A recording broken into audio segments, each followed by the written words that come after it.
7 days of unimaginable slaughter burned a city to ash. Carthage annihilation was extreme vengeance. From 149 BC to 146 BC, for 3 years, the Roman Republic under Scipio Aemilianus destroyed Carthage. Its capital city, 500,000 strong, faced doom. Roman forces around 60,000 besieged the metropolis, a hub of trade with hundreds of ships. Carthaginian defenders, numbering perhaps 70,000, fiercely resisted the 3-year siege. Battles raged over every street and Bursa Hill. Flames engulfed structures.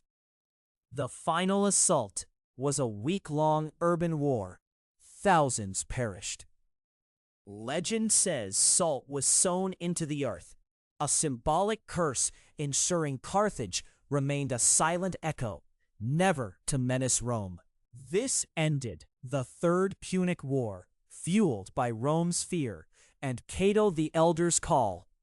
Carthage must be destroyed. 50,000 survivors were enslaved, a tragic end for a civilization, over 600 years since its 814 BC founding.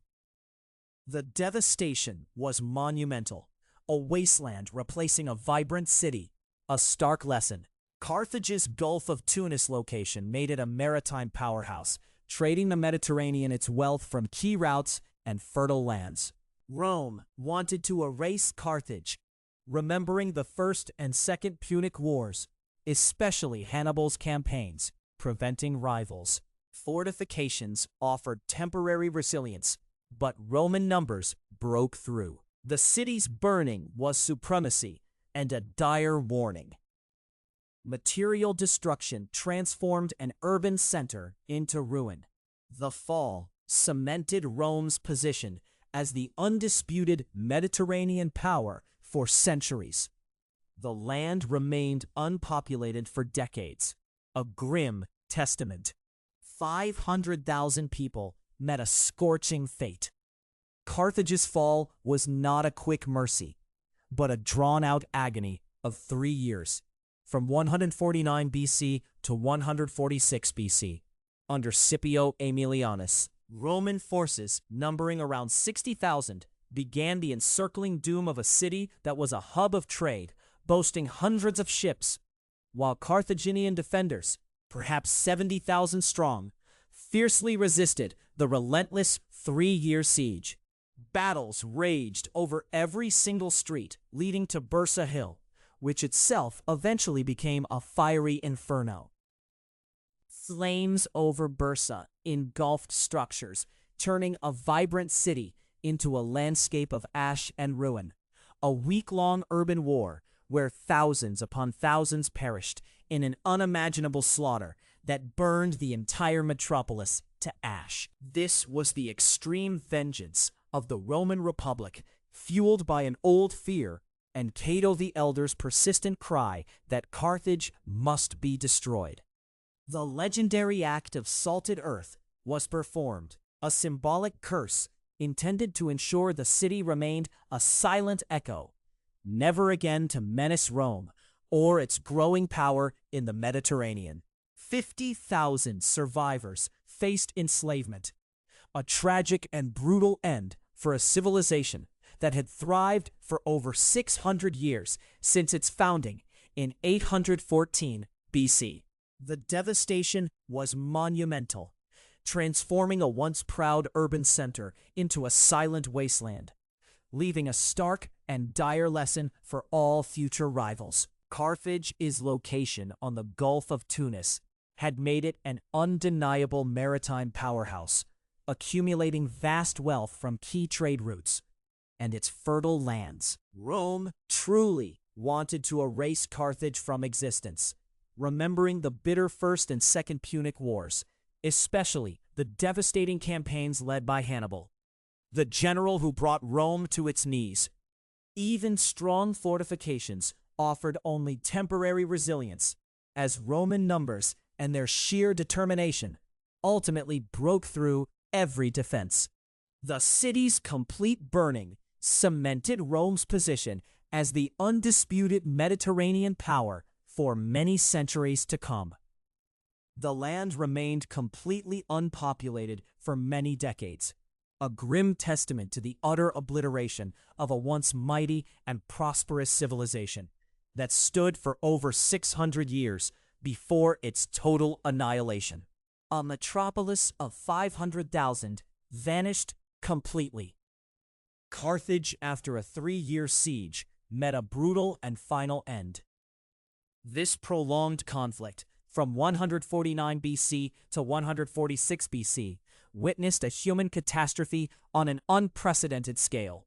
Scipio Aemilianus led 60,000 Roman soldiers against 70,000 Carthaginian defenders in a relentless urban war. Carthage's strategic importance as a maritime hub with hundreds of trading ships made its destruction a Roman priority. Every street became a battleground for one grueling week before Bursa Hill was consumed by raging fires. Flames over Bursa turned magnificent structures into a vast expanse of ash and ruin, a stark testament to Roman fury. Thousands upon thousands of lives were extinguished in this 7-day inferno, a slaughter that left an entire city a burning wreck. This was Rome's extreme vengeance, a fear rooted in centuries of conflict and Cato the Elder's declaration that Carthage must be utterly annihilated. The infamous act of salting the earth was carried out, a symbolic curse intended to forever sterilize the ground, ensuring no life could ever flourish there again. This ritualistic desecration aimed to prevent any resurgence of Carthaginian power, a final blow to a thriving civilization. 50,000 survivors were condemned to enslavement, a tragic fate for a people whose culture had flourished for over 600 years since 814 BC. The scale of devastation was monumental, transforming a vibrant urban center into a desolate wasteland, a dire warning to Roman adversaries. Carthage's prime location on the Gulf of Tunis granted it immense wealth through crucial trade routes and fertile agricultural lands. Rome pursued total eradication, remembering the bitter lessons of the First and Second Punic Wars, especially the devastating campaigns led by Hannibal, who brought Rome to its knees during this second conflict. Even Carthage's strongest fortifications offered only temporary resistance against the sheer numbers and unwavering resolve of the Roman legions. The city's complete incineration established Rome as the undisputed master of the Mediterranean Sea for centuries to come, a dominion built on ashes. The land lay completely unpopulated for many decades, an empty testament to the absolute obliteration of a proud and prosperous civilization that had existed for more than 600 years before its ultimate demise. Future generations would walk over what was once a bustling port city, now silent echoes of a fallen power, a stark reminder of imperial might and total war. The destruction reverberated across the known world for many years, solidifying Rome's dominance as the sole superpower in the Western Mediterranean. The scorched earth remained a monument to vengeance, a silent testament to a civilization erased. Over 6 centuries of rich history were wiped out in just 3 years of war. The silence that fell over the Gulf of Tunis after the final battle was a profound and lasting quiet, a testament to the magnitude of loss. What was once a vibrant hub of culture, commerce, and innovation became a barren landscape. For an incredibly long time, a truly empty space. This utter annihilation served as a warning sign across the ancient world. The memory of its greatness was buried under layers of ash and salt, ensuring its complete disappearance from the political landscape forever. The Roman Republic solidified its power for over 700 more years, ensuring no rival would dare challenge its supremacy after such a devastating display of military might. A period of profound regional stability followed this horrific act. This total war set a new precedent for military campaigns for decades.